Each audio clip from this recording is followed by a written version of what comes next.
मैं हूं भगवान जगन्नाथ। मैं वही हूं जो युगों युगों से पूरी नगरी में रथ पर सवार होकर चलता आ रहा हूं।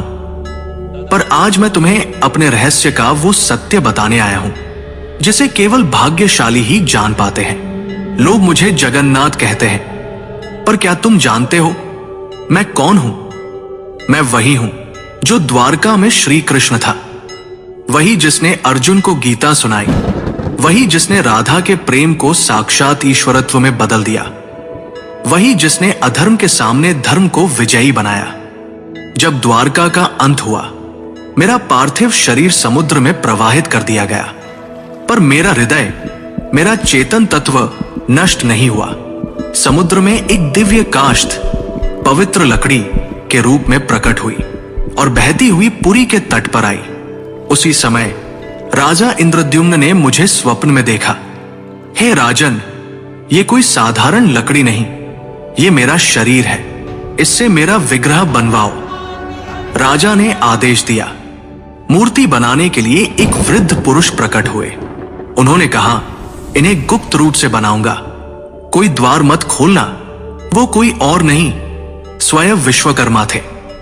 जब मूर्तियां बन रही थी, रानी की चिंता बढ़ी।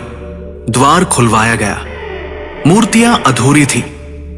मेरे हाथ नहीं थे, मेरे चरण नहीं थे, पर तभी आकाशवाणी हुई, यही मेरा विराट रूप है, यही मेरा जगन्नाथ स्वरूप है, जहां मैं हर सीमा से परे हूं। जो मूर्ति नहीं, चेतना है, जो धर्म का रक्षक है। राजा ने मेरे उस दिव्य हृदय को मूर्ति में प्रतिष्ठित किया। वो हृदय जो श्री कृष्ण रूपी मेरी चेतना का केंद्र था, वो आज भी मेरी मूर्ति में वास करता है। हर 12 से 19 वर्षों में जब मेरी मूर्तियां बदली जाती हैं, उस हृदय को गुप्त रूप से नव विग्रह में स्थापित किया जाता है। कोई उसे देख नहीं सकता, कोई उसका वर्णन नहीं कर सकता, क्योंकि वो हृदय भौतिक नहीं, दिव्य है। मैं वही हूं जो कृष्ण है, विष्णु है, और फिर भी सबसे परे है।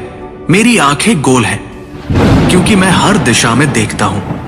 जब मैं अपने भाई बलभद्र और बहन सुभद्रा के साथ रथ पर सवार होता हूं, तो वो यात्रा कोई उत्सव नहीं, वो क्षण है जब मैं मंदिर से निकलकर भक्तों के हृदय तक पहुंचता हूं। जब तुम मुझे सच्चे हृदय से पुकारोगे, ओम नमो भगवते जगन्नाथाय, तो तुम पाओगे कि मैं तुमसे कभी दूर था ही नहीं।